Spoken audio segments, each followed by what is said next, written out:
Okay, then let's call to order the meeting of the Green Bay Traffic, Bicycle, and Pedestrian Commission for Monday, November 16th, 2020. Under item, we'll go to item B, roll call. Just say if you're here, Chairperson Keepers is here. Vice Chairperson Dan Thino. Here. Alderman Craig Stevens. I'm here. Lieutenant Mike Sobeek. I'm here. Is that correct? Am I saying your name right, Mike? I get that right here. Yeah. Sobiak. Sobiak. Okay. Sobiak. Got it. Thank you. And then Commissioner Reardon. Here. Here. Okay. Looks like we're all here. So, and we have Alderman Galvin with us, I see. So your items first up there when we get to it. So we'll be to you shortly there, Bill. Approval of the, under item C, approval of the agenda for tonight. Do I hear a motion to approve the agenda? So moved. Second. Motion made and second. All in favor? Aye. Aye. Aye. Motion carries. D, approval of the minutes. Approval of the Monday, October 19, 2020 Traffic, Bicycle, and Pedestrian Commission meeting minutes. Do I hear an approval? Motion to approve. Second. Motion made and second. All in favor? Aye. Aye. Motion carries. Let's go on to E, regular business. Initial request, consideration with possible action, request by Alderman Galvin to install a marked crosswalk across East Mason Street and Goodell Street. All right, I don't know, Dave, you want to start or have the alder start? As you probably saw in the meeting packet, I just put in a little bit of background on this one regarding Goodell Street. As back, it looks like about 2 years ago, I think it was the October 2018 meeting, where there was a similar request to relocate the Hartung Mason crossing to Goodell Street. And the commission and ultimately council decided to receive and place that file, receive and place on file that request, sorry. But this one is a little bit different in that there's no proposal to say change anything at Mason and Hartung, but simply rather to install a marked crosswalk crossing East Mason Street at Goodell Street. The only thing I'll really add to this at this point in time is just more of a refresher reminder that section 29.102, traffic powers and duties, subsection 2A, it addresses the designation of crosswalk safety zones, safety islands, loading zones, and lanes for traffic. More specifically regarding crosswalks that the traffic engineer may establish, designate, and shall therefore maintain or cause to be maintained by appropriate devices, marks, or lines upon the surfaces of roadways, crosswalks at intersection where, in the engineer's opinion, there is particular danger to pedestrians crossing the roadway and at such other places as the engineer deems necessary. Or in other words, it's basically put into my hands to make those determinations. So I haven't actually reviewed this. You know, the request came in. I really wanted to get the feedback of the alder, of course, in this situation to find out some more information and of course to get the opinions of these commissioners. So with that, I'd like to turn it over to Alderman Galvin. Thank you, Dave. My concern is, as I understand, I've brought some things before this committee in the past about Hartung and Mason. Specifically, I think the last thing was a traffic control pedestrian signal. And I be quite frank, I don't even know where that ended up, but I think it was just put on the shelf again, probably due to cost. But I've noticed several times people trying to cross East Mason Street at Goodell. That street, if you continue on for another block north of there, intersects with a large city park. I've seen children trying to cross over to that park. I've seen other pedestrians try to cross. And, you know, quite frankly, as Lieutenant Sobiek can tell you, most motorists don't understand what it means to yield to pedestrians when they're trying to cross.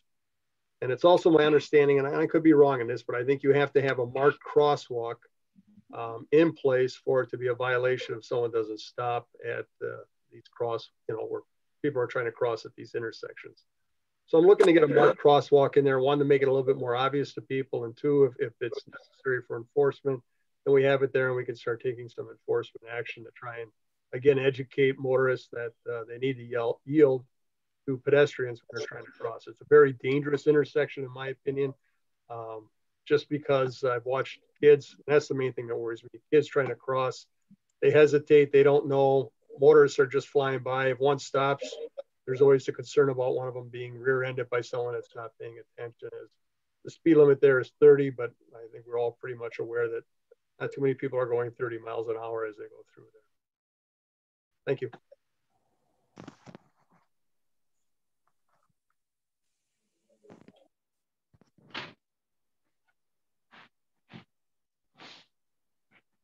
All right, any thoughts, Dave, on how you'd like to proceed? Sure. I'll share my screen if you don't mind. A couple things to note. And here we go. Okay, so I'm going to zoom out just a little bit so you kind of get the context of this. So the Mason-Hartung intersection is actually where I've got the hand right now. And so this is just one intersection on the other side of the East River. So zooming in a little bit, as the Alder had stated, there's a park north of Mason Street. So this is it over here. I think it's Meyer Park, maybe. I may be wrong on that name, but certainly the city park could be a destination if it's been reported that there's kids cross there. It wouldn't surprise me. The other thing I think to also notice is that if you go one block to the south down to Cass Street, again, you're down here at the Optimus Park. And we also have a trail on this side or the west side of the East River. And obviously we do the East River trails on the other side. But so I could see that this is probably, you know, there's got to be some pedestrian activity, both north and south, which would produce some crossings of Mason Street. So that's one point. The other thing I was going to mention, just more or less in response to the Alder's statement about marked versus unmarked crosswalks and the enforceability of them.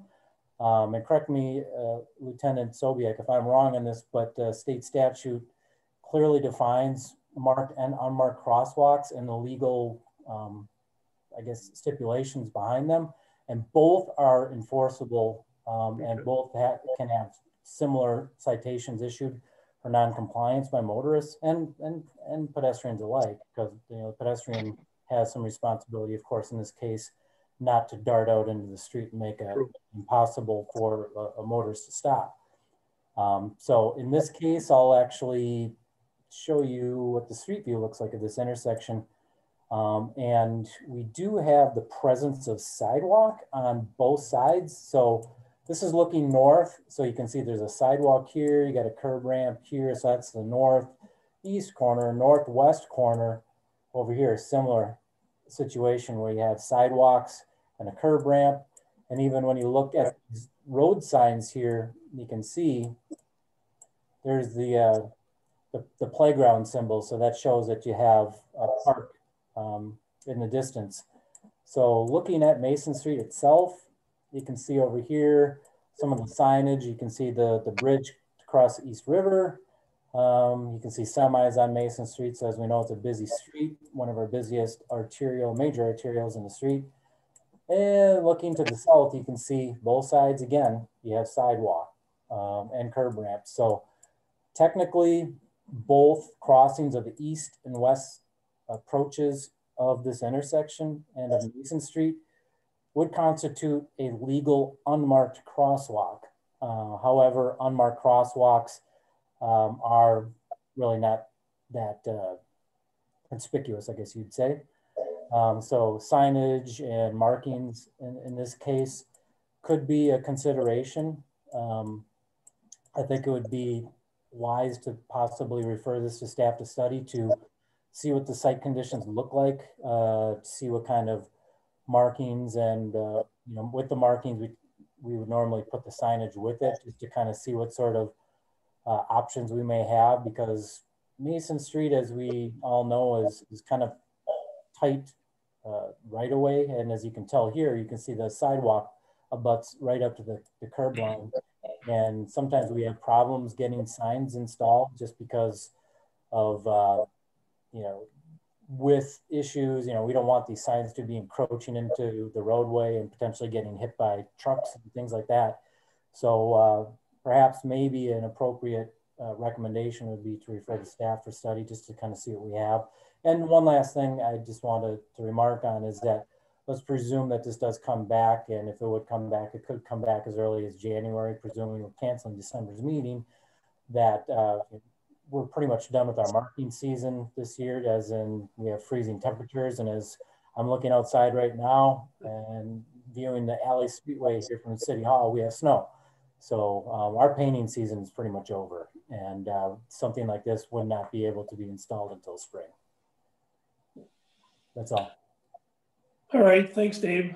Sounds like one to refer to staff in my estimation. So do I hear a motion to refer to staff for study? I'll make that motion to refer to staff. Second? Second. Motion been made and seconded. All in favor? Aye. Aye. Okay. Mr. Chairman? Yes. Oh, go ahead. Make your announcement. No, go ahead, Dan. I was just going to add on that park area along the river north of East Mason. Part of the East River Trail goes through there. Yep. So that's one of the complicating factors too. Okay. Good observation. Alder Galvin, does that take care of it for now for your request?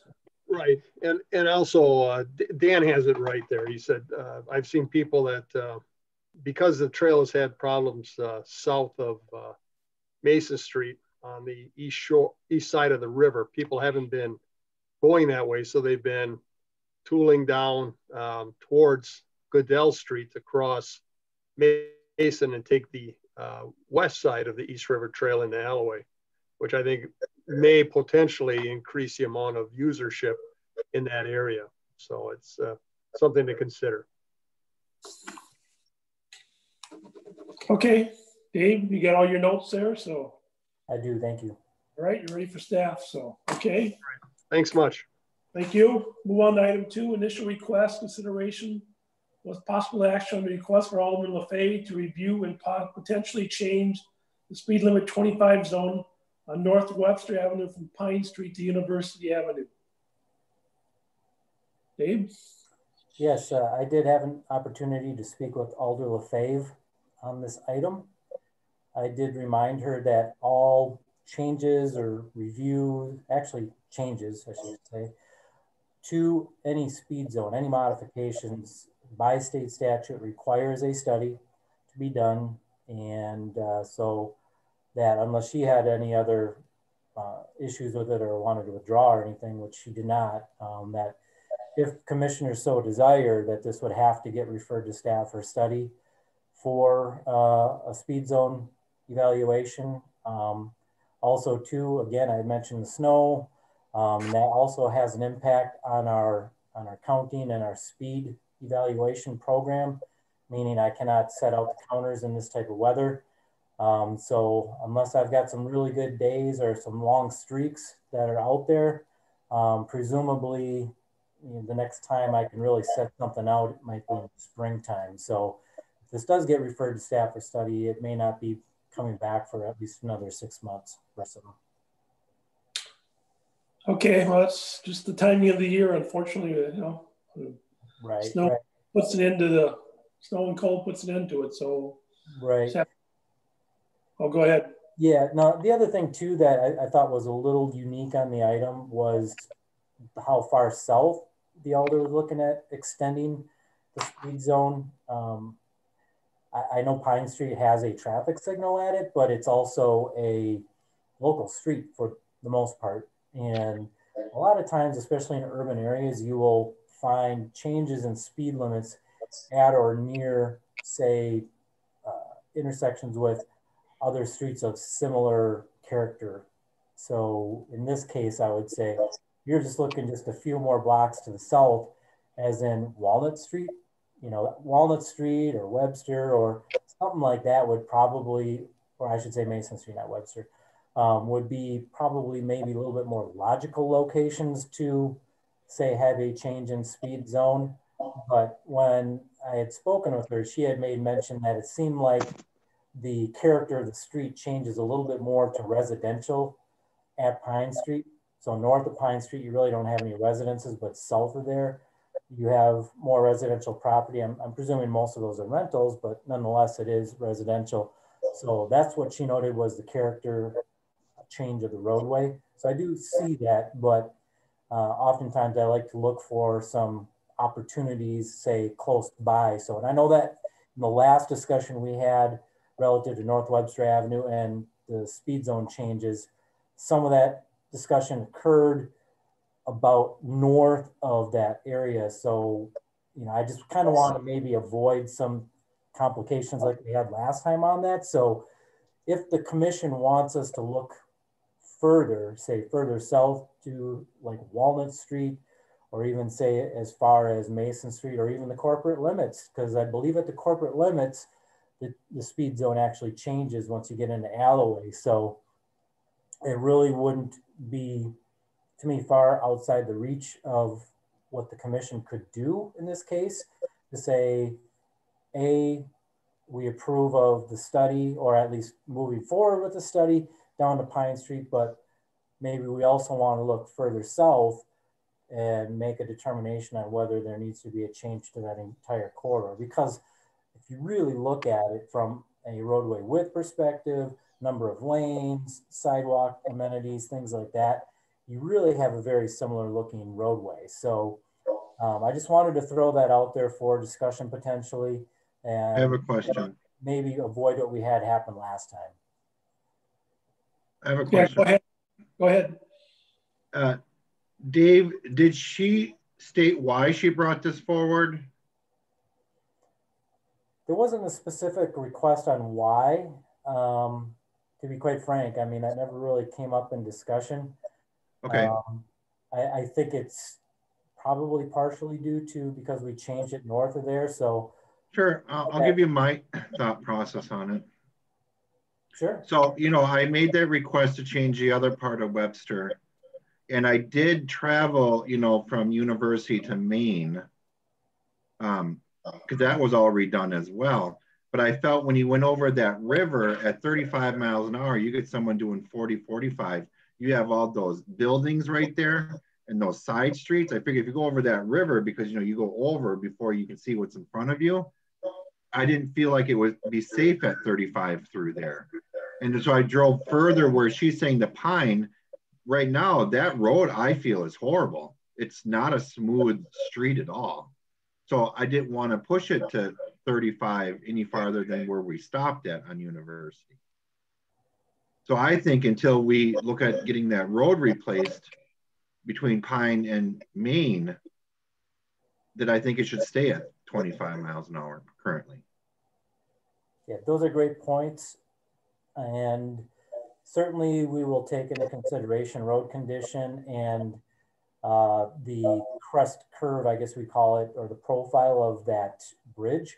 Right. To make sure that, you know, it's even going to be compliant with such a speed zone, because vertical curves in engineering speak, we can look at, you know, how tight the curve is, how high it is and things, and determine what maximum speed is actually safe over it. So if this gets referred to staff for study, it's certainly something that we would take into consideration. It really was no different than what we did with the railroad tracks in the new section of Webster Avenue. That was something that was looked at, and, you know, we drove it and, you know, and drove it at the speeds that were being proposed. And, you know, we felt it certainly was comfortable to do that. So we would certainly take a similar approach to the bridge. And then, you know, as you're stating, you know, the roadway condition may not be. Yeah, the surface just seems horrible. 35. So we, you know, we would definitely travel it at that just to see if it seems like it's a safe ride. Sure. I do agree though, Dave. I think it's a very strange place to change speed limits at Pine Street. Makes sense to me.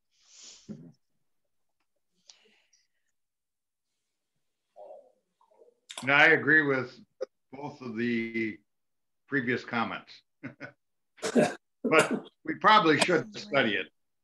Yeah, I think let's refer it to staff and then maybe extend it like Dave is saying, maybe take a little bigger look at it than what she's suggesting, or Alder LaFace suggesting would be my thought. Does the lieutenant have any comments? He drives that more than we do, so. Well, I haven't driven in a while. Oh, okay. I would agree that, you know, Webster is kind of rough, other than the parts that were redone. You know, 25, I get the residential part especially between Mason and Pine Street. There's a lot of rentals and apartment complexes and a lot of pedestrian traffic as well during the summer. I don't know necessarily how much traffic you get.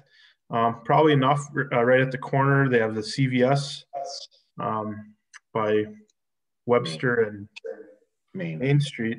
So I guess the most logical would be to keep, you know, the south from Mason, Main Street 25, and if anything, change at Main Street North. I would agree. I spend a lot of time there. I wouldn't speed it up after Main. I just think it's a lot of pedestrian traffic is what I see too. Okay. I think by getting a traffic study, we'll know all that, right, Dave? Yeah. Pedestrian wise. Correct. Yeah. The one thing I really wanted to add too is that I'm going to have to take into consideration as well that it's not a good practice to be changing speed zones often within a short segment. It's standard practice to try to minimize the number of changes just so, you know, you can get some compliance out of it. So I will certainly add to my study a look at, you know, the different speed zones that exist on its entirety, just to kind of get a flavor of how much we're changing it, because we really should be looking at minimizing the amount of changes of speed zones and how long each of those speed zones are. And to be quite frank, I would probably actually modify my recommendation to really look at from the southern corporate limits so that I can take that all into factor. I mean, I will take it up all the way through into East Shore Drive, because I do know that was some of the contention at the last one. I won't say contention, but you know, there was definitely some discussion about that. And I think that if we're going to make the right recommendations, I think we need to look at North Webster in its entirety. Does it make sense with the the road and the condition it's in to go back to her and just ask her the reason? I mean, to me, I'm just why we would be looking at this. I mean, is that something that you can do, or is that something we can do? Oh, absolutely. I mean, I talk with Kathy enough, and I'll definitely bring it up and ask her why. I mean, I don't know if that is going to play any change into what we do here tonight. I mean, I guess that's up to you. I mean, if you really wanted to postpone the item, you could do that, and then that'll give me time to talk with her, and then, you know, I can just bring the additional information back if that's what the commission wants to do. And to be quite frank, we don't need to make a decision tonight, because there really is not going to be any action on this until we have some favorable weather in order to conduct the study the proper way. I just always like to avoid doing a lot of work about something when we don't know that there's a problem or is there a problem? You know, I know those studies are intense, right? And I don't know. And if it would help too, like we got some special deployments, especially for seatbelt enforcement, and I can make a request for officers working that deployment can specifically target their efforts in that specific area. So I can certainly do that in the time being, and maybe that will alleviate some of the concern. Yeah, I mean, we're not going to have a meeting in December, so we could postpone it till January and get more information, Dave, on, as Bridget is saying, and Lieutenant Mike. And, you know, I think the more information you have, the better decision you make. So I just kind of struggle with that downtown area. I feel like especially where we're talking, and I know this is anecdotal, but speeding up doesn't seem like it's going to solve the problem with drivers not paying attention to pedestrians. And I struggle with that from a philosophical standpoint, but. Okay, thanks all. I struggle with this one because of the surface of the road. It isn't the best, so. All right. Mm-hmm. Dave, what if we, where in the priority list is reconstruction of that roadway? Do you know offhand? Well, my knowledge would have to refer back to the 5-year capital improvement program. I do not recall seeing North Webster in any of our 5-year CIP. I may be wrong, but I don't recall seeing it in there. So that would mean, you know, it would be over 5 years out. Mr. Chairman, I would move that we postpone any action on this request until the January meeting. Okay, motion was made. Do I hear a second? Second. Motion made, second. All in favor? Aye. Okay, motion carries. So on item 3, refer back from council to deny the request to establish a 3-way stop condition at Western Avenue at Mary Hill Drive and maintain the existing 1-way stop control. Mary Hill Drive traffic stops for Western Avenue traffic. Okay, Dave, you want to give us the lowdown there? Yeah, what I understand is from the last council meeting, the item was pulled when the traffic report was being reviewed. And it's my understanding that the alder wanted some people to zoom in and potentially comment on what they're observing out there. I'm presuming it's a speeding issue. But it was my understanding that when he pulled that, that was more or less I don't think they knew maybe perhaps that the meeting had occurred and everything, and that they wanted an opportunity to speak on this.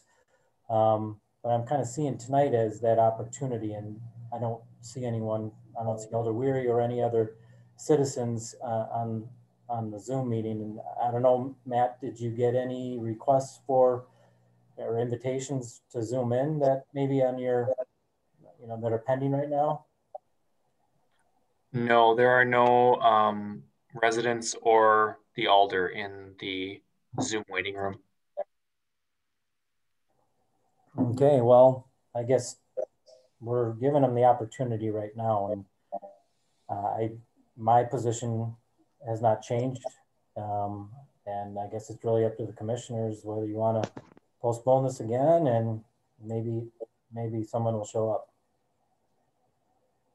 So I was asking, what are our options, Dave, with this one? I don't know if I've had one where it's come back and somebody's, the alder wants to talk about it or constituents want to talk about it, but nobody's going to talk about it. So can't, We've had it happen before, and typically what the commission does is just sticks with their initial recommendation. I mean, unless there's some new information that Alder Weary or the constituents has brought forward to any commissioners that is unknown to the rest of us. I mean, if that's the case, let's have a discussion.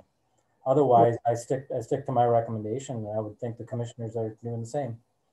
Yeah, I don't know why we would do anything different than what we did last time on this one. So I make a motion to still deny it. So. I second it. Okay, a motion to deny the request to deny, then is what you're saying. Did I get that right? Okay. Right? Is that right? I think it is. Deny, so.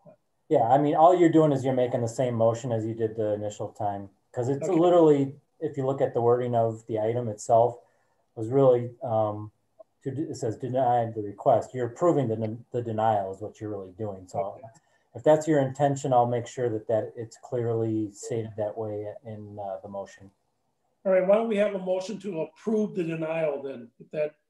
Okay, motion to approve the denial. Okay. Motion made and seconded. All in favor? Aye. Okay, motion carries.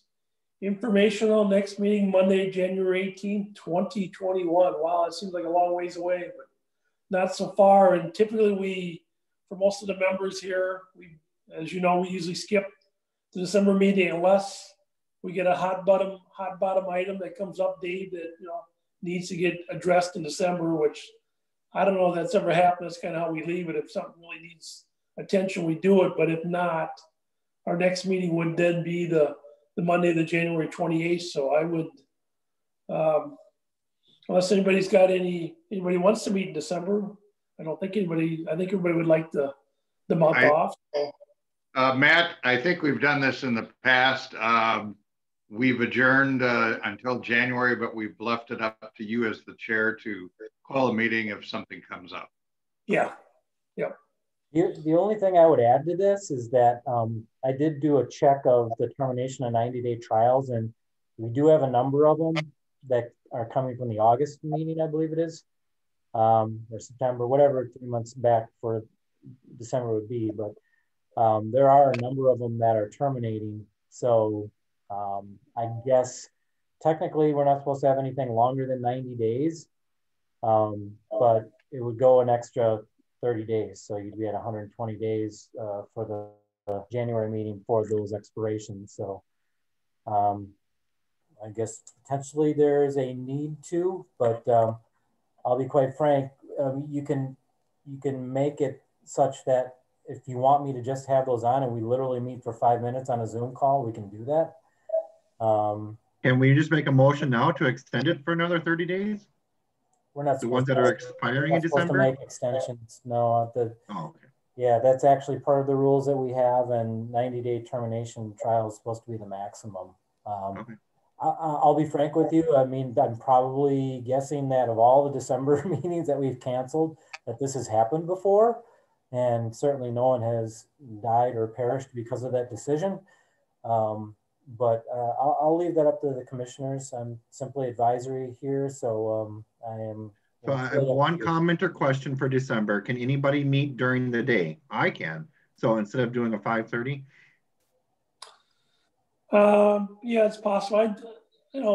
I'm thinking like Dave said, this has had to happen because I don't remember having a December meeting. I've been on this thing quite a long time. So if we can go to 120 days, I think that's the way to go, Dave. I mean, unless it's a real quandary for rules and all that good stuff. No, in looking at the items that are on that list, I believe they were all parking related. And to be quite frank, when we're doing 90-day trials, all the signs are up. So really, technically, nothing changes. The enforceability of them remains the same. It's really just a matter of making that temporary condition permanent. And, so far right now, I've heard nothing back from any of those items, meaning that everything's moving forward with them in an appropriate manner and an acceptable manner. So I really don't think that we'd have much issue going to January. All right, that would be. We don't meet. We're just not taking any action. I mean, correct. Yeah, I'm good with that unless somebody else has not good with that at this point. All right, nobody's got any comments. Let's just schedule for January 18th then, Dave. I assume, I don't know what the world's gonna be like in 2 months, but plan to Zoom at this time unless something really changes in the world in the next 60 days, which I don't know. The vaccine seems like it's getting closer, but we're still a ways away from that yet. So, but let's plan on a Zoom meeting January 18th is our next meeting. So, is there anything else you want to cover tonight, Dave? I think I'm good. Okay, if you're good, commissioners, anybody else or Lieutenant? Well, everybody enjoy your holidays. Merry Christmas. Yes, Merry Christmas. We just need a motion to adjourn yet. Motion to adjourn. Second. Motion made to adjourn. Second, all in favor? Aye. Okay, motion carries. Happy holidays to all too. Be safe. Be smart with the COVID situation and keep masking in your 6 feet and washing those hands as you've heard over and over. I don't fatigue, but got to get through it. So happy holidays all. You too, Matt.